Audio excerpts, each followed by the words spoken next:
أعمالنا من يهده الله فلا مضل له ومن يضلله فلا هادي له ونشهد أن لا إله إلا الله وحده لا شريك له ونشهد أن سيدنا ونبينا ومولانا محمد صلى الله عليه وسلم وعلى آله وصحبه وبارك وسلم أما بعد فقد قال الله تبارك وتعالى في كلامه المجيد والفرقانه الحميد إن الله وملائكته يصلون على النبي يا أيها الذين آمنوا صلوا عليه وسلموا تسليما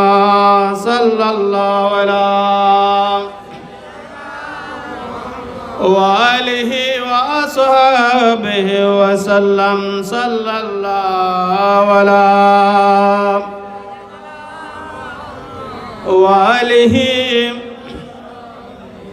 صلاة يا رسول الله عليكم سلام يا حبيب الله يا رسول الله انظر خالنا يا حبيب الله اسمع قولنا صلاة يا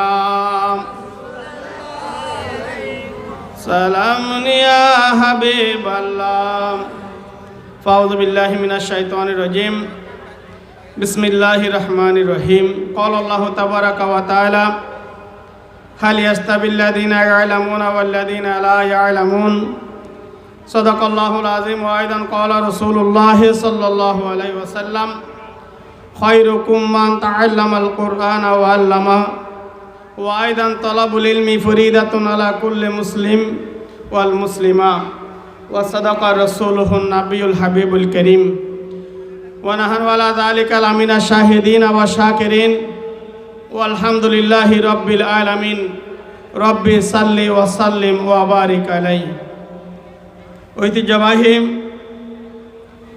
অত্র অঞ্চলের দ্বীনি শিক্ষার অন্যতম কেন্দ্র হযরত নূর আলী শাহ রহমতুল্লাহ আলাইহি সুন্নিয়া মাদ্রাসা পরিচালনা পরিষদের আয়োজন ব্যবস্থাপনায় পবিত্র ঈদে মিলাদুন নবী সাল্লাল্লাহু আলাইহি ওয়াসাল্লাম ও হযরত নূর আলী শাহ রহমতুল্লাহ আলাইহি সুন্নিয়া মাদ্রাসার সালানা জলসা উপলক্ষে আয়োজিত এই মাহফিলের সম্মানিত উদ্বোধক আমাদের সকলের শ্রদ্ধাভাজন জনাব আলহাজ জহুর আহমদ চৌধুরী সাহেব, আজকের অনুষ্ঠানের সম্মানিত সভাপতি, অত্র মাদ্রাসা পরিচালনা পরিষদের মান্যবর সভাপতি, সকলের শ্রদ্ধাভাজন জনাব আলহাজ মোহাম্মদ ফয়জুল কবির সিরাজি সাহেব, আজকের যিনি প্রধান অতিথি হিসেবে তশরিফ রাখার জন্য নিজেকে এখানে আসার জন্য যিনি নিজেকে প্রস্তাবনা দিয়েছেন প্রধান অতিথি হিসেবে আসবেন, আমাদের সকলের প্রিয় মুখ ব্যারিস্টার মীর মোহাম্মদ হেলাল উদ্দিন সাহেব, যিনি এতক্ষণ ধরে ওয়াজ কোরআন হাদিসের আলোকে আলোচনা করেছেন। হযরত জঙ্গি পীর ইসলামিয়া সুন্নিয়া দাখিল মাদ্রাসা এর প্রতিষ্ঠাতা তরুণ আলেম দ্বীন হযরতুল হাস আল্লামা মুফতি আব্দুল আজিজ রাজবী সাহেব উপস্থিত হয়েছেন। আজকের অনুষ্ঠান অন্যতম আকর্ষণ গহিরা এফকে জামিল উলুম কামিল মাদ্রাসার স্বনামধন্য মুহাদ্দিস বন্ধুবর হযরতুল হাস আল্লাম জনাব মাওলানা ফখরউদ্দিন আল কাদির সাহেব মদ্দাজিল্লাহু মঞ্চে উপস্থিত থেকে বক্তব্য রেখেছেন তাহেরিয়া সাবরিয়া সুন্নিয়া মাদ্রাসার সম্মানিত সহসুবার বিশিষ্ট আলেম দ্বীন হযরত আল্লাম জনাব মাওলানা মোহাম্মদ রফিকুল ইসলাম আল কাদির সাহেব, মঞ্চে উপস্থিত আপনাদের সকলের প্রিয় মুখ, এই অঞ্চল থেকে বারবার যিনি প্রতিনিধিত্ব করেছেন আমাদের সকলের শ্রদ্ধাভাজন জনাব মোহাম্মদ আব্দুল মালিক মেম্বার সাহেব সহ বন্ধুবার মাওলানা মোহাম্মদ আরকান গনি এবং উপস্থিত আমার মুরব্বিয়ানে জাম, যারা পর্দার আড়াল থেকে শুনছেন, মস্তুরাত মা ও বোনেরা, আমার বয়সী বন্ধুরা, যুবক ভাইরা, রহমানি ওয়া রাহমাকুমুল্লাহ, আসসালামু আলাইকুম ওয়া রাহমাতুল্লাহি ওয়া বারাকাতুহু। আল্লাহর দরবারে শুকর আদায় করছি, অসংখ্য দরুদ সালাম নবীজি সরওয়ারে কায়নাত নূরে মুজাসসাম রহমতুল আলামিনের রোজা আকদোসে সকলের পক্ষ থেকে হাদিয়া পেশ করছি। আপনাদের শুকর আদায় করছি যারা এই কনকনে ঠান্ডার মধ্যেও সেই মাগরিবের পর থেকে এতক্ষণ ধরে বসে আছেন, আপনাদের প্রতি মোবারকবাদ জানাচ্ছি। দীর্ঘ রাত করার সুযোগ নেই, আমাদের প্রধান আলোচকও এসে গেলেন। মাহফিল 10টার মধ্যে শেষ করার জন্য আমি আয়োজক কমিটিকে অনুরোধ জানাবো, যেহেতু পরীক্ষা চলতেছে, বার্ষিক পরীক্ষা, আমি সবসময় এই বিষয়টুকু কেয়ার রাখার কথা বলবো। এই মাহফিলের কারণে এই অঞ্চলে আজকে অনেকেই লেখাপড়ার বিঘ্ন ঘটেছে। কালকে অতীব গুরুত্বপূর্ণ একটি পরীক্ষাও রয়েছে, গণিত পরীক্ষা বিভিন্ন ক্লাসের। তাই আমি ভবিষ্যতে এই আয়োজনগুলো যেন পরীক্ষার আগে বা পরীক্ষা শেষে করে করা যায়, সেই চিন্তা ভাবনাগুলো করার জন্য আমি অনুরোধ করব। যদিও আমাদের এখানে এই অঞ্চলে ডিসেম্বরে সব সময় এই প্রোগ্রামগুলো করা হয়ে থাকে, ডিসেম্বরের 15 তারিখের পর থেকে প্রোগ্রামগুলো করলেই অন্তত পরীক্ষার ডিস্টার্ব অনেকাংশে কমে যাবে বলে আমি আশাবাদ ব্যক্ত করছি। আপনারা অত্যন্ত ভাগ্যবান, এই অঞ্চলে আপনাদের চাওয়া, আপনাদের আশাকাঙ্ক্ষার প্রতিফলন ঘটিয়েছেন হযরত নূর আলী শাহ সুন্নিয়া মাদ্রাসা। এই মাদ্রাসা কেন দরকার আপনারা ইতিমধ্যে আলোচনা শুনেছেন। এই নিরিখে দুই একটি কথা বলে আমি আমার বক্তব্য শেষ করব। আমরা সব সময় আলেমদের মুখে ওয়াজ শুনেছি, যখন কোনো সন্তান পিতামাতাকে ঘর থেকে বের করে দেয় বা ভরণ পোষণ না দেয় অথবা বাজে আচরণ করে, খারাপ আচরণ করে, সন্তানের জন্য আমরা বিচারের ব্যবস্থা করি, ধিক্কার জানাই, যেটা আদৌ আমরা কামনা করি না একজন সন্তান তার পিতামাতাকে ঘর থেকে বের করে দিই। যেহেতু পিতামাতার খেদমত করা ফরজ, পিতামাতার খেদমত করা ফরজ, এটা কি শুধু সন্তানের উপর পিতামাতার খেদমত করা ফরজ, নাকি সন্তানকে মানুষের মতো মানুষ করা পিতামাতার উপরও ফরজ?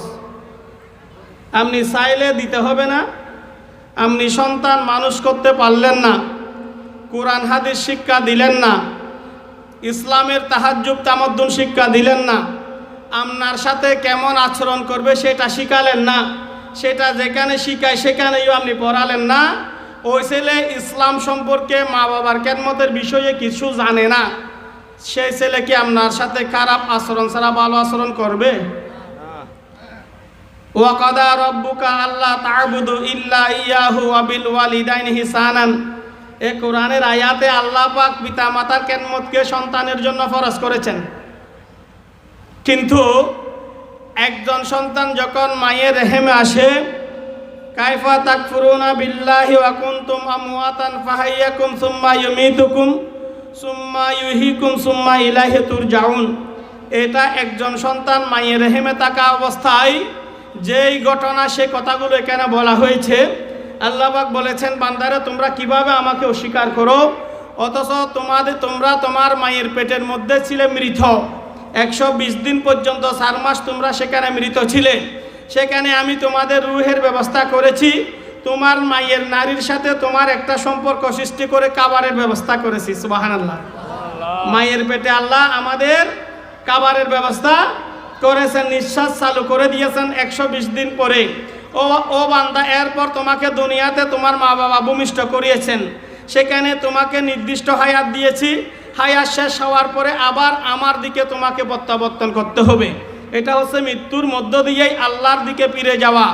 এখন প্রশ্ন হচ্ছে, আল্লাহ পাক রব্বুল আলামিন একজন মায়ের রেহেমে যখন সন্তান দান করেন, ওই সন্তান দুনিয়াতে আসার থেকে শুরু করে তার 10 বছর পর্যন্ত এই সময়টুকু একজন মা, একজন বাবা সন্তানের যে দায়িত্ব, যে অধিকার, সেটা পালন করা ফরজ। বলি সুবহানাল্লাহ।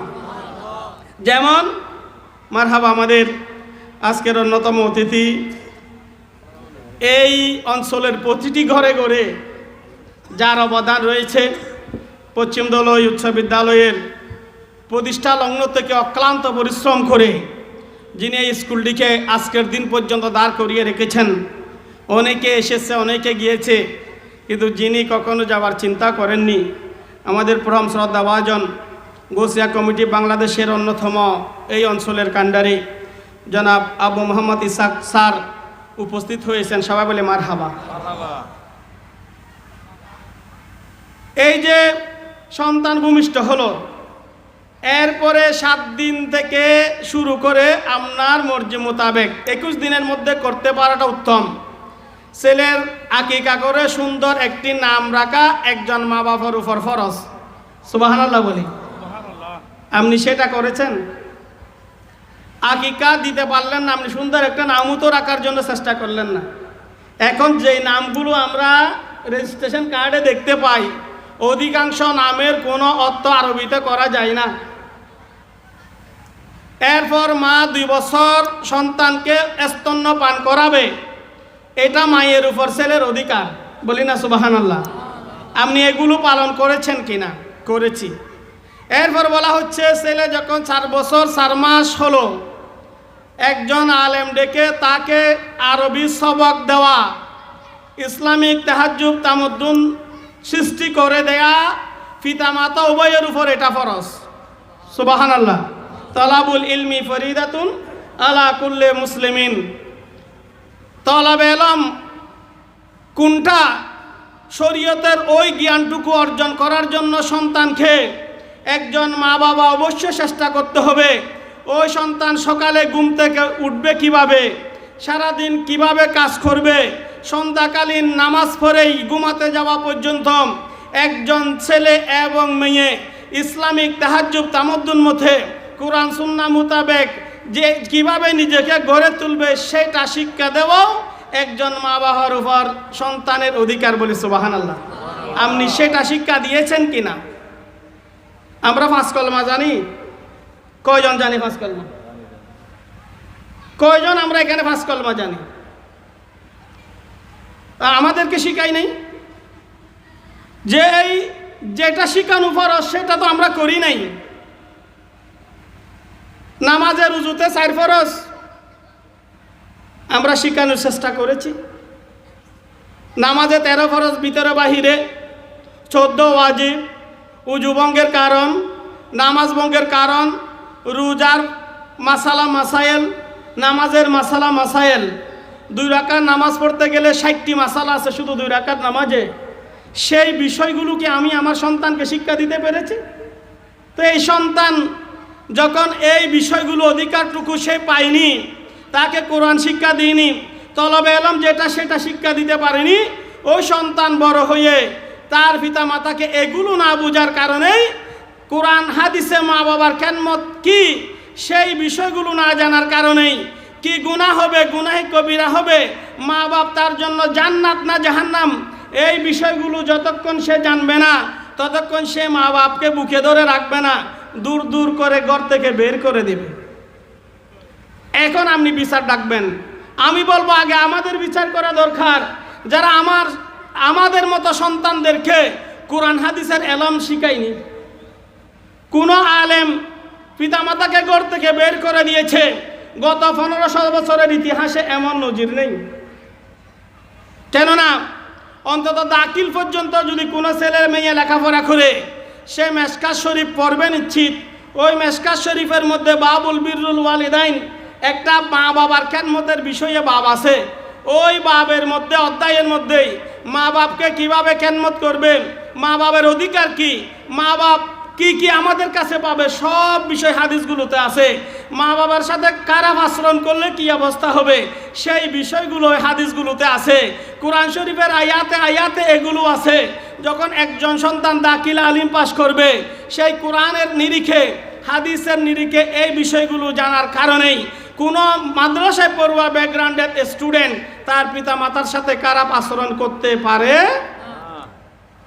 আমরা সেগুলো শিক্ষা দিতে হবে। আজকে আপনাদের সুযোগ হয়েছে এই নূর আলী শাহ সুন্নিয়া মাদ্রাসা এখানে হয়েছে বলে আপনার ছেলে মেয়ে এখানে আপনারা পড়াচ্ছেন, যারা নুরানি মাদ্রাসায় যারা পড়তেছে, নুরানি মাদ্রাসার বাইরে যারা পড়তেছে, দুই ছাত্রকে একত্রিত করবেন, দেখবেন নুরানি মাদ্রাসার একজন ক্লাস 3 পড়ুয়া ছাত্রছাত্রীর সাথে স্কুল বা অন্য লেভেলের ক্লাস 5 পড়ুয়া একজন ছাত্রছাত্রী কখনো লেখাপড়ায় কম্পিটিশন করতে পারে না।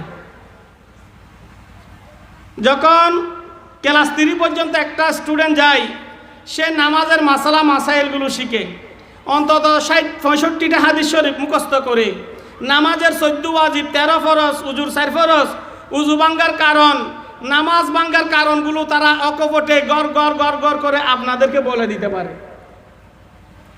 সূরা ফাতিহা থেকে সূরা ফিল পর্যন্ত একদম শুদ্ধ সহকারে আপনাদের কাছে বলতে পারে। কোরআন শরীফের সূরা ওয়াকিয়া, সূরা ইয়াসিন, সূরা আর রহমান, এগুলো অন্তত এক মুবিন হলেও, এক রুকু হলেও ওনারা মুখস্থ বলতে পারে। সুবহানাল্লাহ বলি। এগুলো আমার কথা নয়, আপনারা আপনার সন্তান যাদেরকে এই মাদ্রাসায় দিয়েছেন তাদের কাছে জিজ্ঞেস করবেন। 3 পর্যন্ত অন্তত, আমি স্কুলের বিরোধী নই, স্কুলে পড়তেই হবে, কিন্তু আগে আমার উপর অর্জিত যে ফরজিয়ত, সেই ফরজগুলো শিকার জন্য মাদ্রাসায় দিতে। একসময় কি স্কুল ছিল? তখন ছিল মাদ্রাসা। ব্রিটিশ আমলে থেকে স্কুল শুরু হয়েছে, এর আগে ছিল সবগুলো মাদ্রাসা। আপনারা এখানে খোঁজ নিয়ে দেখবেন, আজ থেকে 100 বছর আগে অনেক মাদ্রাসা এখানে ছিল, ঘরের দুয়ারে দুয়ারে মাদ্রাসা ছিল। কেন? ইসলামের বুনিয়াদি যে শিক্ষা সেটা মাদ্রাসা থেকে দিতে হয়। মক্তব বন্ধ হয়ে গেছে, নুরানি চালু হয়েছে। অন্তত আমাদের ছেলেদেরকে আমরা নুরানিতে পড়িয়ে এই কোরআন হাদিসগুলো, মাসালা মাসাইলগুলো শিখাতে পেরেছি। যারা মাদ্রাসায় আপনার সন্তান দিয়েছেন, আমরা উজুর ফরজ না জানলে সমস্যা নাই, ছেলেকে পাশে শুইবেন, তার সাথে বুঝে কথা বলবেন, বাবা দেখি উজুর ফরজগুলো তুমি বলো, উজু কি কি কারণে ভেঙে যায় একটু বলো। ওরা সুর দিয়ে আপনাকে বলবে, আপনি শিখে ফেলবেন। আমরা নামাজ পড়ি যে অনেকে সূরা ফাতিহা শুদ্ধ করে বলতে পারি না, পড়তে পারি না অনেকে। আমার মনে হয় 10% সূরা ফাতিহা শুদ্ধ করে আপনারা বলতে পারবেন না, আমাদের অনেকে বলতে পারবে না। কিন্তু আপনার ছেলে নুরানিতে যিনি পড়েন, ওনার কাছে দেখেই ওনার মুখ থেকে সূরা ফাতিহা শুনবেন, আপনার শুদ্ধ হয়ে যাবে। সুবহানাল্লাহ, আপনার ফরজিয়ত আদায় হয়ে যাবে নুরানি মাদ্রাসা। এরপর 3 পর্যন্ত পড়ার পর এসে কোরআন শরীফ শিখবে, এরপর আপনি স্কুলে দেন, মাদ্রাসায় দেন, সেটা আপনার বিষয়। আপনি ইঞ্জিনিয়ার বানান, কোনো সমস্যা নাই। ওই ইঞ্জিনিয়ার বানাবেন না যে একটা দুয়া জানে না। এমন একটি ঘটনা আমি ফেসবুকের মধ্যে পেয়েছি। বাবা মারা গিয়েছেন, ইঞ্জিনিয়ার, ছেলে বড় ইঞ্জিনিয়ার হয়েছে। বাবার জানাজার মধ্যে ছেলে উপস্থিত হয়েছে। ওই ছেলে যদি আলেম হতো, বাবার জানাজার ইমামতি করত। আলেম হলে লাভ, একজন ছেলেকে আলেম বানালে আপনার 14 গোষ্ঠীর লাভ। জানাজার জন্য আমাদের মতো আলেমকে আবার পয়সা দিয়ে আনতে হবে না, তো কবর তলকিনের জন্য হুজুরের ফায়ে ধরে ধরে ঘষে ঘষে রাখতে হবে না। আপনার ছেলে কবর তলকিনের জন্য দাঁড়ায় থাকবে, কেহ জিয়ারত করে নাই, আপনার ছেলে জিয়ারতের জন্য দাঁড়িয়ে থাকবে। আমার মা বাবা এখানে শুয়ে আছে, প্রতিদিন ইসালে সওয়াব ওই ছেলে পৌঁছাবে।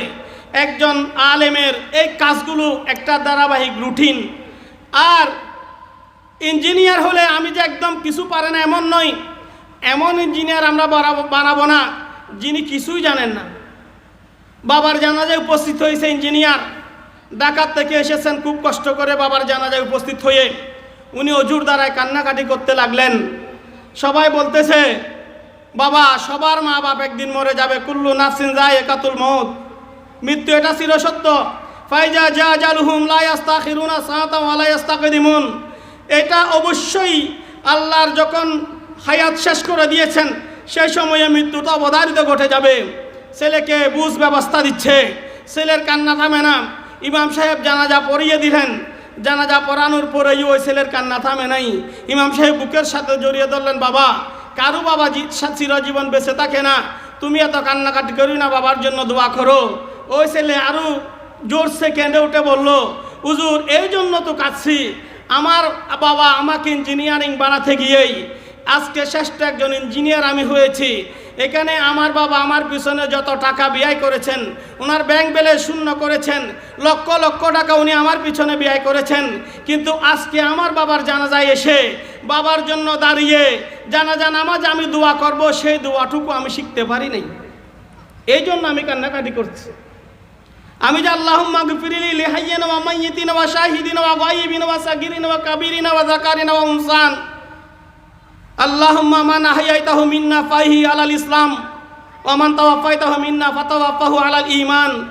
এই যে দোয়াটুকু আমি পড়ব জানাজায় দাঁড়িয়ে, আমার বাবার জন্য আমি ইসালে সওয়াব করব, আমার বাবার জন্য আমি দোয়া করব, সে দোয়াটুকু আমি শিখতে পারি নাই।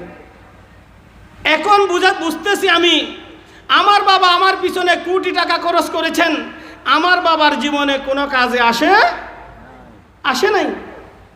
আর আমি যদি আজকে আলেম হতাম, দোয়া তো পড়তামই, জানাজাটার দায়িত্ব আমার উপর থাকতো, ঠিক না? তো দোয়া পড়তে পারে না এমন ইঞ্জিনিয়ার বানিয়ে লাভ আছে? এই জন্য এটা আপনাদের জন্য রহমত। নুরানি মাদ্রাসায় ছেলে ভর্তি করাবেন, মেয়েকে ভর্তি করাবেন, আপনার দায়িত্ব অন্তত শেষ হয়ে যাবে। ওই ছেলে মেয়ে আপনার বিরুদ্ধে কখনো অভিযোগ দিতে পারবে না যে আমার মা বাবা আমাকে ইসলামিক তাহাজ্জুম তামাদ্দুন শিক্ষা দেয় নাই, আমার উপর যে ফরজগুলো আমি পেতাম আমার মা বাবার কাছে, সেই শাস্তি ওনারা করেন নাই। সেই অভিযোগ আল্লাহর দরবারে ওনারা পেশ করতে পারবেন যদি আমরা অন্তত ক্লাস 3 পর্যন্ত নুরানিতে আমাদের ছেলে পড়াই। ক্লাস 3 একটা ছেলে আপনি মাগরিবের নামাজের ইমামতি করতে দেন, সে নাবালক হিসেবে ইমামতি হবে না। কিন্তু আপনি যদি করে বলেন বাবা তুমি মাগরিবের নামাজের ইমামতি করে আমাকে দেখাও, ক্লাস 3 ছেলে যায় নামাজে দাঁড়িয়ে সবগুলো জাহেরিভাবে বড় আওয়াজে সে ইমামতি করতে পারবে।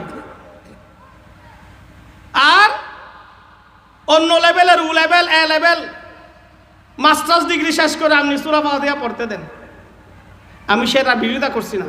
কিন্তু এগুলো যারা কলেজে পড়ে, স্কুলে পড়ে, যেই অবস্থায় থাকুক না কেন, এই ফরজিয়তের এলমগুলো শিখতেই হবে।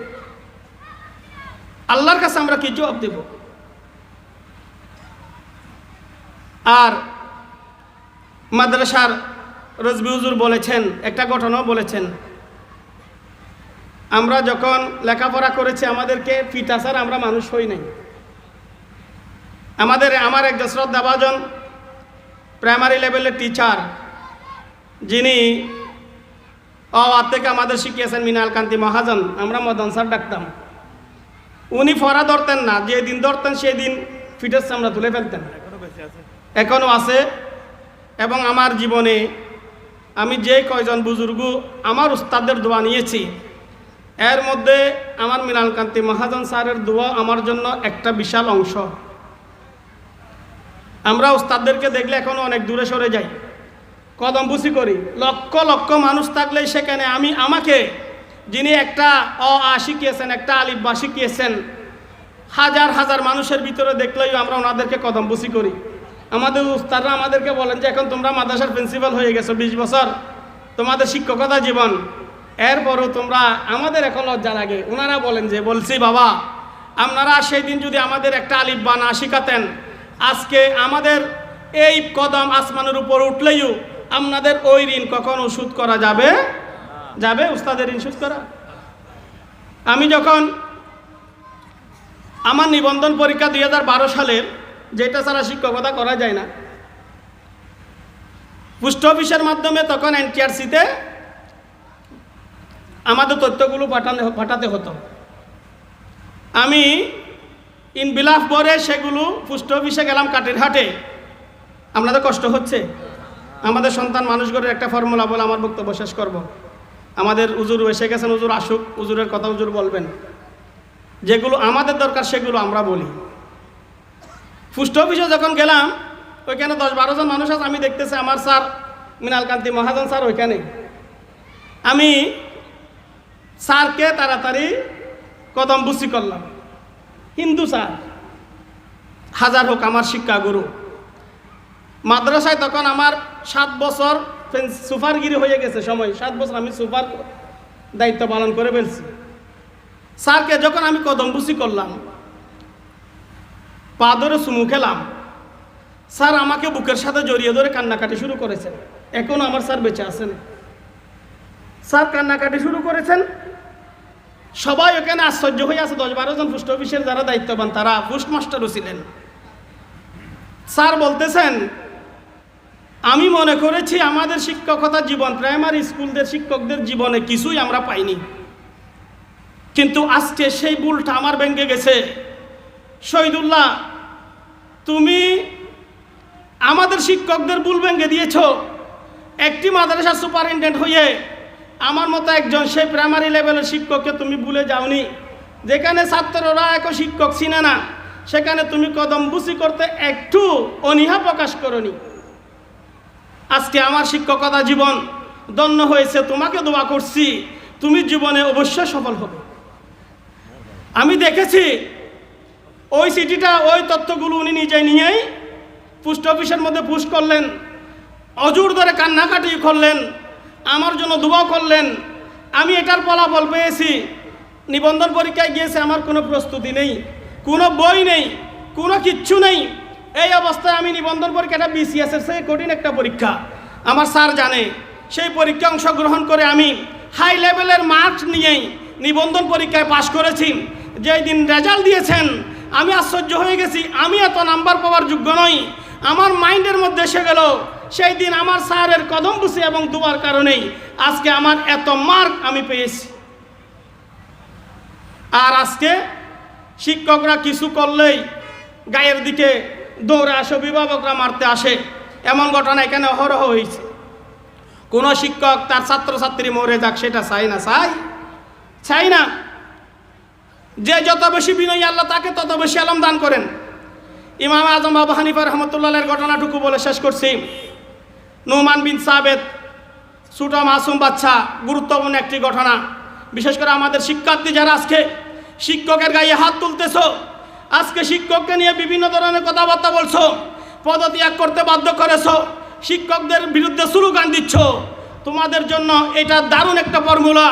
যিনি আমাদের ইমাম আজম আবু হানিফা রাহিমাহুল্লাহ, উনি ছোটবেলায় মক্তবের মধ্যে শিক্ষাগুরুর কাছে পড়তে যেতেন। এমন শীতকালে তিনি যেতেন, পায়ের মধ্যে ওনার জুতা ছিল না, পায়ে, উনি গরিব ছিলেন, পায়ে জুতা ছিল না। ওই অবস্থায় তিনি মক্তবের মধ্যে যেতেন।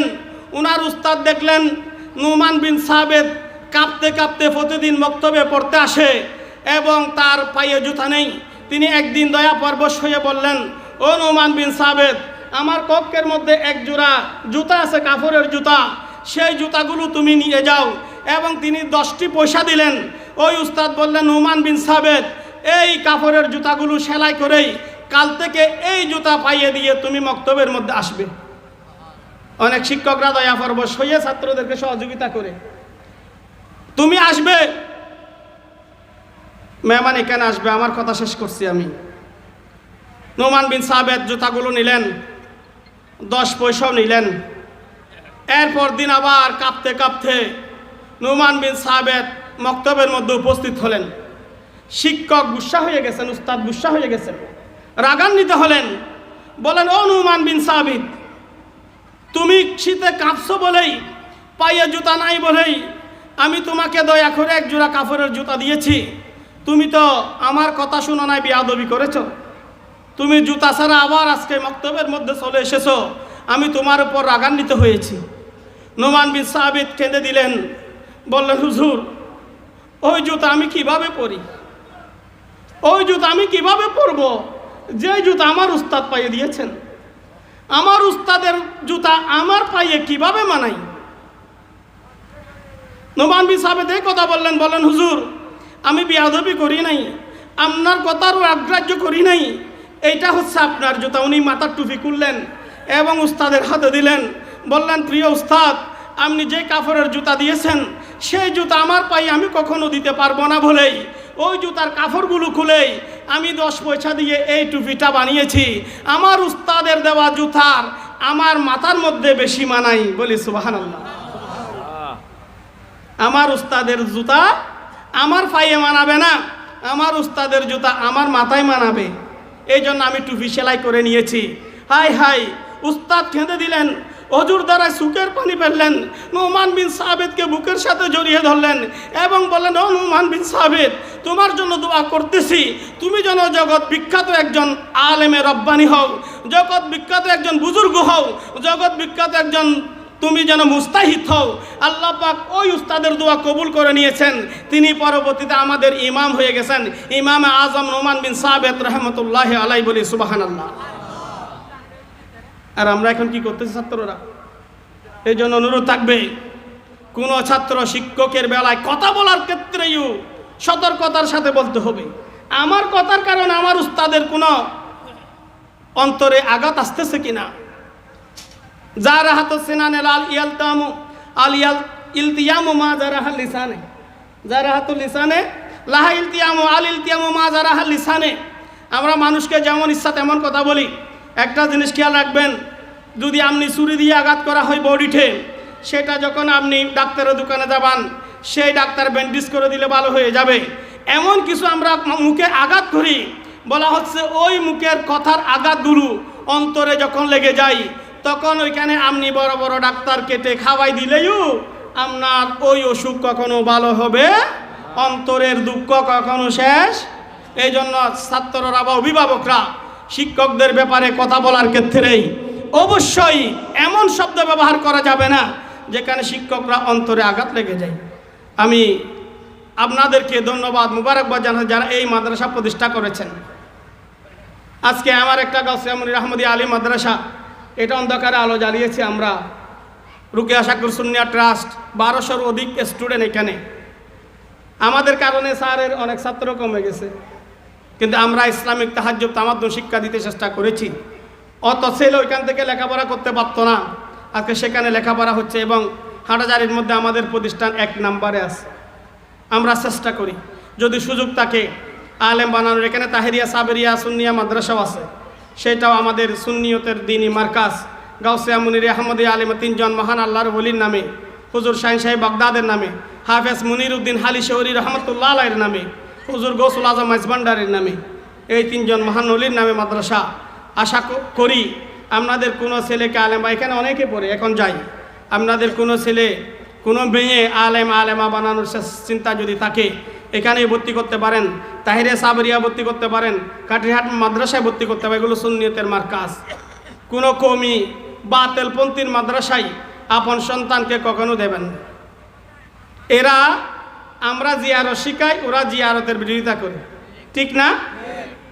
আমরা 4 দিনে ফাতিহা দিই, ওরা 4 দিনে ফাতিহার এরকম না পড়াই, বরঞ্চ পড়ালেখা করাবেন।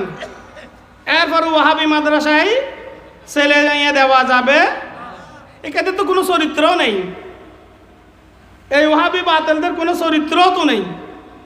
এই মাদ্রাসাগুলোতে আমরা আমাদের সন্তান কখনো দেওয়ার চেষ্টা করব না।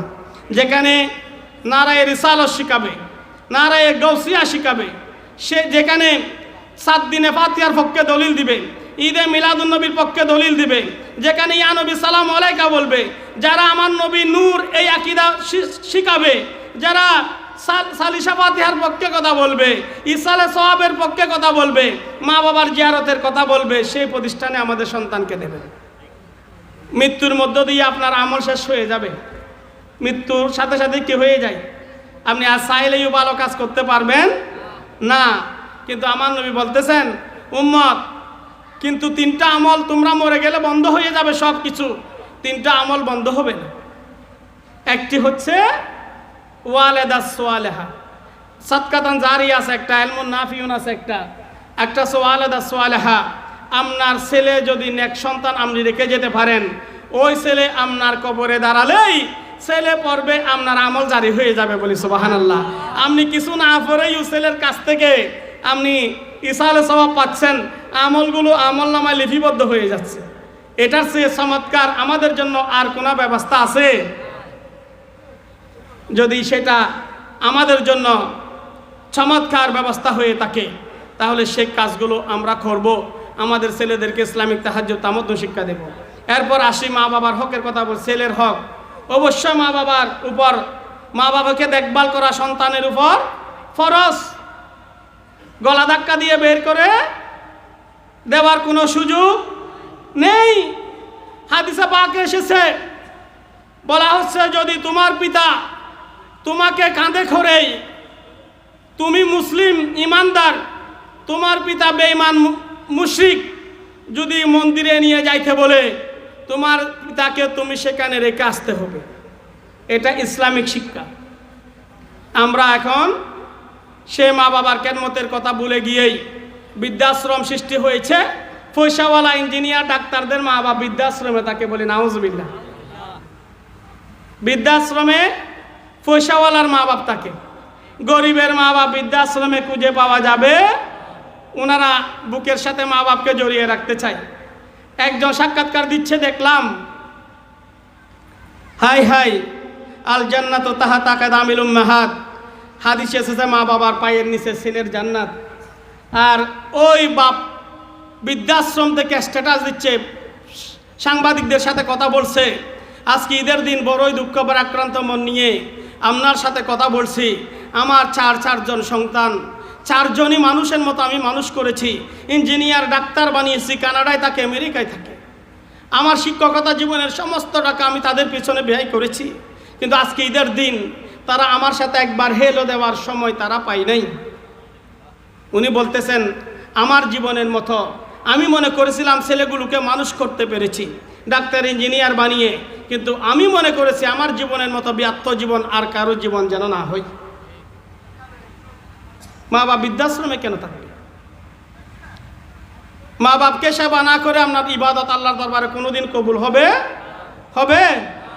একটা ঘটনা বলে শেষ করছি। কাশফুল উম্মার মধ্যে ঘটনাটা কোট করা হয়েছে। অনেক কথা এখানে পাবেন, একটু ধৈর্য ধরে শুনতে হবে। একজন আলেম, ওনার উপর হসফরস হয়েছে, ওনার মা ঘরে অসুস্থ। মাকে বলতেছেন, আম্মা আমার উপর তো হসফরস হয়েছে, আমি একটু এবার হজটুকু করে আসি। মা বলতেছে, আমি তো বৃদ্ধ হয়ে গেছি, মরে যাব, তুই চলে গেলে আমাকে দেখবে কে? আগামী বছর যাইস। পর বছর আবার বললো, মা এই বছর আমি হজে যেতে চাই। মা বললো, এই বছরও তো আমি এখনো বেঁচে আছি, বৃদ্ধ হয়ে গেছি, আগামী বছর যাবে। 3 বছর মা সন্তানকে হজ্জে যেতে দেয় নাই। 14 বছর ছেলে রাগান্বিত হয়ে গাট্টি গুট্টা বেঁধে মাকে বলতেছে, মা তুমি অনুমতি দাও না দাও, আমি এবার হজ্জে চলে যাচ্ছি। গুসা করে হজ্জে যাওয়ার জন্য তিনি বের হয়েছেন। উনি মনে করতেছেন ভালো কাজে বের হয়েছেন, হজ তো করে রেখে গেছেন। হজ কোথায়? এটা আমার কথা না, আমার নবীজির কথা। হাদিসে পাকের মধ্যে নবীজি সরওয়ারে কায়নাত বলেছেন, তুমি হজ করতে যেতে পারছো না, তোমার ঘরের মধ্যে যদি তোমার মা থাকে, ওই মায়ের চেহারার দিকে যদি তুমি নেক নজর একবার তাকাও, একটি মাবরুর হজ্জের সওয়াব তোমার আমল নামায় লেখা হবে। হাই হাই, মাবরুর হজ, যে হজ কবুল হয়েছে। সাহাবা ইকরাম বললে, ইয়া রাসূলুল্লাহ, আমার ঘরের মধ্যে আমার মা আছে, আমি যদি 40 বার আমার মায়ের চেহারার দিকে নেক নজরে তাকাই, আমার নবী বলেছেন মায়ের বাবার চেহারার দিকে নেক নজরে 40 বার তাকালে 40টি হজ্জের সওয়াব তোমার আমল নামায় লেখা হয়ে যাবে। সেটা শিখাতে হবে আগে সন্তানকে। ছেলে মনে করতেছে হজ্জে ভালো কাজে যাচ্ছে, কতটুকু যাওয়ার পরে অন্ধকার হয়ে গেল। তিনি গাট্টিটা বারান্দার মধ্যে রেখেই মসজিদের মধ্যে ঢুকে গেলেন। এখনো না মসজিদে তালা আছে, তখন তালা দরজা ছিল না। তিনি মসজিদে দাঁড়িয়ে নামাজ আদায় করতে লাগলেন, তাহাজ্জুদের নামাজ। ওই সময়ে দেখা গেল পাশের বাড়িতে চোর ঢুকেছে। চোর ধরার জন্য সবাই দৌড়াদৌড়ি করতেছে। চোর মসজিদের দিকে দৌড় দিল এবং মসজিদের পাশ দিয়ে চোর চলে গেল। পিছন থেকে যারা আসতেছে তারা দেখলো মসজিদের বারান্দায় একটা গাট্টি, চোর মসজিদের ভিতর নামাজ পড়তেছে। ওরা সেই ধারণাটা করলো, স্বাভাবিক রাতের অন্ধকারে। সে বলল, কি ইমানদার চোর। তারা বলতেছে, মসজিদের বারান্দায় চুরির গাট্টি রেখেই সেই নামাজে দাঁড়িয়ে তাহাজ্জুদের বান করতেছে।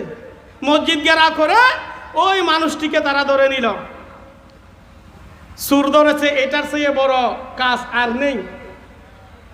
চোর ধরেই গাট্টি গুট্টা আর দেখে নাই কি আছে। চোরকে ধরে তৎকালীন কাজীর দরবারে নিয়ে যাওয়া হলো। কাজী বলল, কি সমস্যা এটার? তখন যারা চোর ধরেছে গ্রামবাসীরা বলল, এই ব্যক্তি আমাদের বাড়িতে চুরি করেই মসজিদে নামাজে দাঁড়িয়ে নামাজের বান করতেছে। কাজী বলল, তাহলে তো তার শাস্তি 3 ধরনের। শাস্তি কয় ধরনের? 3 ধরনের শাস্তি। হাই, চুরি করলে এমনি হাত কাটার শাস্তি। কাজী বলতেছে তার শাস্তি 3 ধরনের।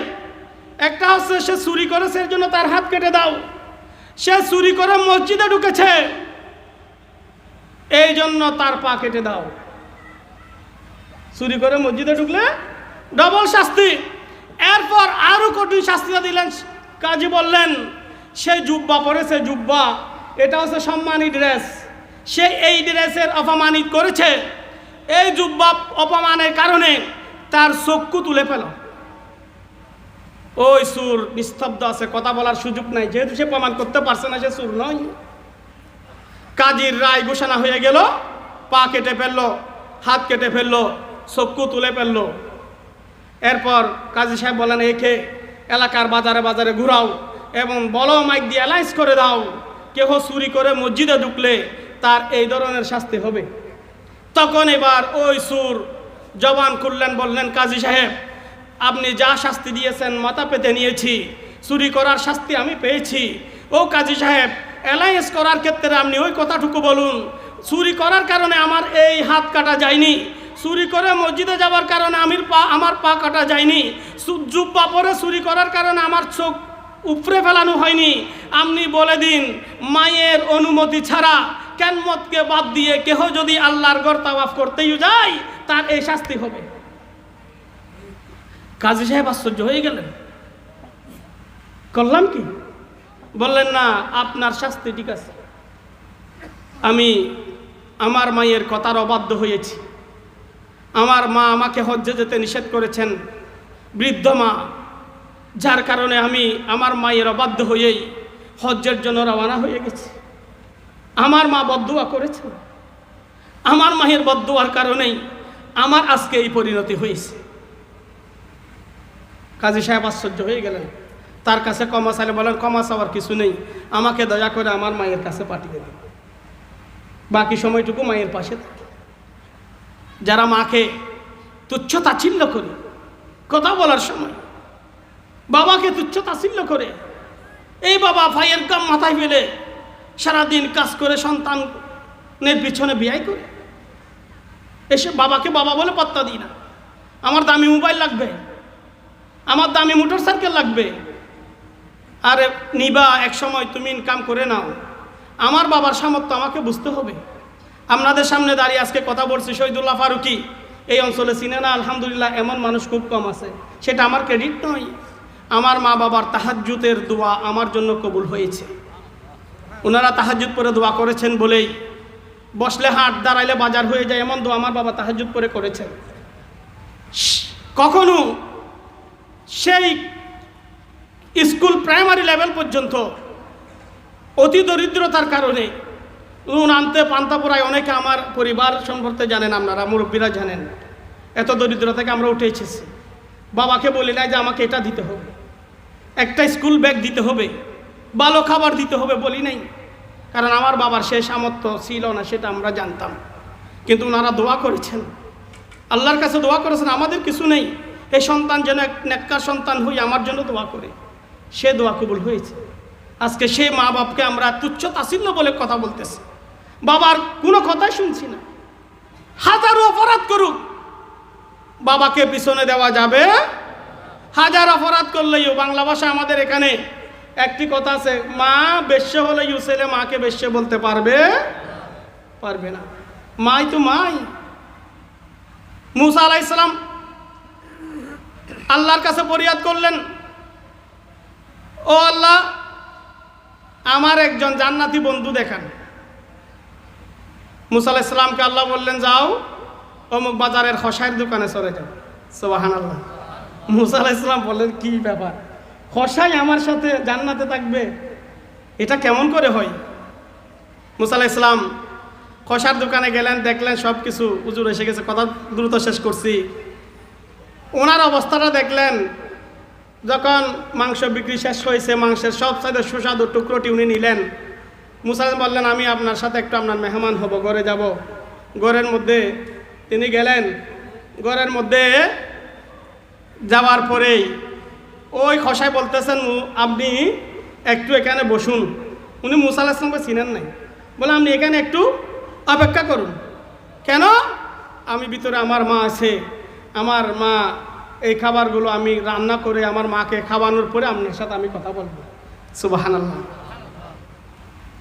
মুসা আলাইহিস সালাম বসে আছেন, একদম বৃদ্ধ শতবর্ষী মাকে কুলে নিয়েই ওই ছেলে মাংসের সবচাইতে সুস্বাদু নরম টুকরা রান্না করেই মায়ের মুখের মধ্যে দিচ্ছে। সুবহানাল্লাহ। একটা জিনিস খেয়াল রাখবেন, মা বাবার পায়খানাকে কখনো শখ মনে হয় না। আমি দেখেছি সেটা। এমনি দুই হাত 4 হাত দূরে যদি পায়খানা দেখেন, নাকে কাপড় দিয়ে দৌড় দিবেন। কিন্তু আপনার মা বাপ যদি আপনি ভালোবাসেন মা বাপকে, মা বাপ প্রস্রাব পায়খানা করলেই আপনার কাছে সেগুলো প্রস্রাব পায়খানার মতো মনে হবে না। খুব কাছ থেকে আমি সেটা দেখেছি। হাতে ধরলেই আমার মনে হচ্ছে আমি পায়খানা ধরতেছি না। হাই হাই, আশ্চর্য লাগছে আমার কাছে। আমার মতো একটা স্মার্ট ছেলে আমার মায়ের প্রস্রাবের পায়খানার কাপড়গুলো নিয়ে বাইরে রাখতেছে, আমার কাছে শখ লাগতেছে না। আমার বাবার প্রস্রাবের ইয়াটা আমি পাল্টাই দিচ্ছি, আমার কাছে শখ লাগতেছে না। আমি আশ্চর্য হয়ে গেছি। কি নিয়ামত আমাদেরকে মা বাপকে দিয়েছেন আল্লাহ পাক। আবার অনেক সন্তান আছে ঘর থেকে বের করে দেয়, অনেক স্ত্রীরা আছে, ছেলের বউরা আছে ঘর থেকে বের করে দেয়, বলে আমি তোমার মাকে দেখতে পারবো না, তুমি বাইরে দিয়ে দাও। আপনিও মা হবেন, এরকম বউ থাকলে সতর্ক, আপনিও শাশুড়ি হবেন, আপনিও মা হবেন। তুদিনু তুদান নুদিনু নুদান। আপনি যদি স্বামীর মায়ের অর্থাৎ শাশুড়ির খেদমত করেন, আল্লাহ আপনাকে আরেকজন খেদমতগার বানিয়ে দেবে। সবাই বলে আমিন। আপনি যদি ঘর থেকে বের করে দেন, আপনার জন্য আরেকজন সেভাবে আল্লাহ বানিয়ে রাখবেন। দেখবেন এরকম ঘটনা অনেক আছে। আমাকে আমার পুত্রবধূ দেখতেছে না তো, দেখবেন উনি ওনার পুত্র ওনার শাশুড়িকে দেখেন নাই। আপনি না দেখলাম নাকে দেখবেন, আপনি আশা করেন কি করে? আপনি কুবরাদি শাশুড়িকে একবেলা সেবা করেন নাই, আপনি পুতের বউর কাছ থেকে কিভাবে আশা করেন? অতীতে চলে যাবেন। এই জন্য ভবিষ্যৎ ভালোর জন্য যারা শাশুড়ি ঘরে আছে, শ্বশুর ঘরে আছে, খেদমত করে নেন। খেদমতগার আপনাদেরকে আরেকজন আল্লাহ বানিয়ে দেবেন। ওই মুসা আলাইহিস সালাম দেখলেন ওই বৃদ্ধ মাকে কুলের মধ্যে নিয়েই সন্তান ভাত খাবে, ওই মাংসর টুকরোগুলো দিচ্ছে, মুখটুকু মুছে দিচ্ছে ময়লা যেন না লাগে। আর ওই মা আল্লাহর কাছে দোয়া করতেছে, ও রব্বুল আলামিন, আমার ছেলে যেভাবে আমার খেদমত করতেছে, আপনি জান্নাত বলেছেন মায়ের পায়ের নিচে, আমার ছেলে যেভাবে আমার খেদমত করতেছে, আপনি আমার ছেলেকে মুসা আলাইহিস সালামের সাথে জান্নাতে রাখবেন। সুবহানাল্লাহ। এইভাবে দোয়া করতেছে। মা বাবার জন্য কিছু আনলে দেখবেন বউয়ের জন্য কিছু আনতেছেন, মা বাবার জন্য কিছু আনলেন, মা বাবার হাতে যখন জিনিসগুলো দেবেন, অন্তর ভরে ওনাদের অন্তর থেকে দোয়া আসবে, হাত তুলে দেবে।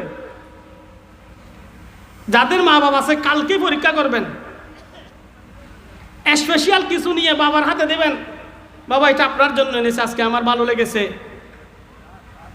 মায়ের হাতে দেবেন, যাদের মা আছে, মা এটা আপনার জন্য এনেছে, কাউকে দেওয়ার দরকার, আপনি খাবেন। দেখবেন চোখের পানি ছেড়ে দিয়ে আল্লাহর কাছে ওনারা হাত তুলে দোয়া করতেছেন। বউয়ের জন্য ভরপুর করে আনলেও দোয়া করবে না, বলবে যে এটা কি আনছে। বউ এবং মায়ের মধ্যে পার্থক্য এটা। কষ্ট হচ্ছে আপনাদের? ওয়াজ করতেছি না, মোটিভেশনাল কথা বলছি। সমাজের রন্ধের এগুলো সয়ে গেছে। মুসা আলাইহিস সালামের সাথে হাসরের দোয়া করতেছেন, আর মুসা আলাইহিস সালাম ওই বৃদ্ধার পাশে গিয়ে বসলেন, বললেন, মা আপনি যেই দোয়া করতেছেন আপনার সন্তানের জন্য আল্লাহ সেই দোয়া কবুল করে নিয়েছেন। সুবহানাল্লাহ। বলছে আমি সেই মুসা, আমি মুসা আলাইহিস সালাম, আপনার সন্তান আমার সাথে জান্নাতে থাকবে। আসুন দুনিয়াবি এই হীন হায়াতের সময়টুকু সর্বোত্তম পথের মধ্যে যেন আমরা চালাতে পারি। মা বাবার খেদমত করেই খেদমতের পথগুলো যেন আমরা সন্তানকে শিখাতে পারি। আল্লাহ আমাদের সেই তৌফিক দান করুক। আমাদের আজকের অন্যতম অতিথি গিয়াসউদ্দিন চেয়ারম্যান সাহেব, উনি হুজুর গৌসুল আজম মাইজভান্ডারির একজন গোলাম বলে আলহামদুলিল্লাহ। দেখেছি, আমি জানি না আমাদের গিয়াস ভাই মাদ্রাসা ব্যাকগ্রাউন্ডের কিনা জানি না, ওনার একটা মোনাজাত আমি গুড়া দেখেছি। আলেমরাও এত সুন্দর করে এত সুন্দর মোনাজাত করতে পারবে কিনা আমার সন্দেহ। সবাই বলে মারহাবা, এটা অত্যন্ত ভালো দিক। মোনাজাত করতে পারা একদম দুয়া দরুদ সহকারে। আল্লাহ পাক ওনার সুন্নিয়তের পক্ষে কথা বলাকে কবুল করুক, বলি আমিন। সুন্নি যারা তাদের সাথে আমরা, যারা অলি প্রেমিক তাদের সাথে আমরা আসি, বলি না? যারা অলি প্রেমিক আমরা তাদের সাথে আসি, যারা গোসা মাইজভান্ডারির প্রেমিক আমরা তাদের সাথে আসি। উনি যেই দলের হোক না কেন কোনো সমস্যা, আমরা চাই শুধু আশেকে রসুল, যাদের অন্তরে হুব্বে মুস্তাফা থাকবে, যাদের অন্তরে মিলাদ কিয়াম থাকবে, যাদের অন্তরে নবী নূর মুবারক এইটা আকীদা থাকবে, যাদের অন্তরে গোসে মাইজভান্ডারি, যাদের অন্তরে সৈয়দ আহমদ শাহ শ্রীকুটি হুজুর তৈয়ব শাহ রহমত মহব্বত থাকবে, তাদেরকে আমরা শ্রদ্ধা সেলুট জানাই। আল্লাহ পাক আজকের মাহফিলকে কবুল করুক, এই মাদ্রাসাকে কবুল করুক, নেতৃবৃন্দ যারা এসেছেন আল্লাহ পাক তাদের সবার হায়াতের মধ্যে বরকত দান করুক, আমিন। ওয়া আখিরু দাওয়ানা আনিল হামদুলিল্লাহি রাব্বিল আলামিন। আসসালামু আলাইকুম ওয়া রাহমাতুল্লাহি ওয়া বারাকাতুহু।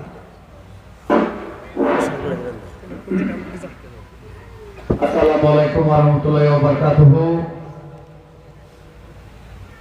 এতক্ষণ আমাদের মাঝে নুরানি মানি মিলাদ মাহফিল পরিবেশন করেছেন আমাদের পার্শ্ববর্তী দিনী শিক্ষা প্রতিষ্ঠান গাউসিয়া মুনিরিয়া মাদ্রাসার সম্মানিত চুপার জনাব আলহাজ মাওলানা শহীদুল্লাহ ফারুকী সাহেব। সম্মানিত উপস্থিতি, আমাদের মাঝে উপস্থিত আছেন আজকে অনুষ্ঠানে সম্মানিত বিশেষ অতিথি মেহল ইউনিয়নের সাবেক সফল চেয়ারম্যান বিশিষ্ট রাজনীতিবিদ জনাব গিয়াসউদ্দিন চেয়ারম্যানকে আমি বাংলাদেশ জাতীয়তাবাদী দল হাটহাজারী উপজেলার শাখার সম্মানিত সদস্য সচিব জনাব গিয়াসউদ্দিন চেয়ারম্যানকে আমি বিশেষ অতিথি অলঙ্কিত করার জন্য অনুরোধ জানাচ্ছি। আমরা মারহাবা বলবো সবাই। আমি বিশেষ অতিথি অলঙ্কিত করার জন্য অনুরোধ জানাচ্ছি। দুঃখিত, আজকের মহৎ অনুষ্ঠানের সম্মানিত সভাপতি, অত্র এলাকার কৃতি সন্তান, যার প্রতিটা কাজের মাধ্যমে এলাকার আধুনিকতা ছোঁয়া লেগেছে, আমাদের এই প্রতিষ্ঠানের সম্মানিত সুযোগ্য সভাপতি জনাব ফয়জুল কবির সিরাজীকে আমি সভাপতিত্ব অলঙ্কিত করার জন্য অনুরোধ জানাচ্ছি। আমরা মারহাবা বলবো সবাই।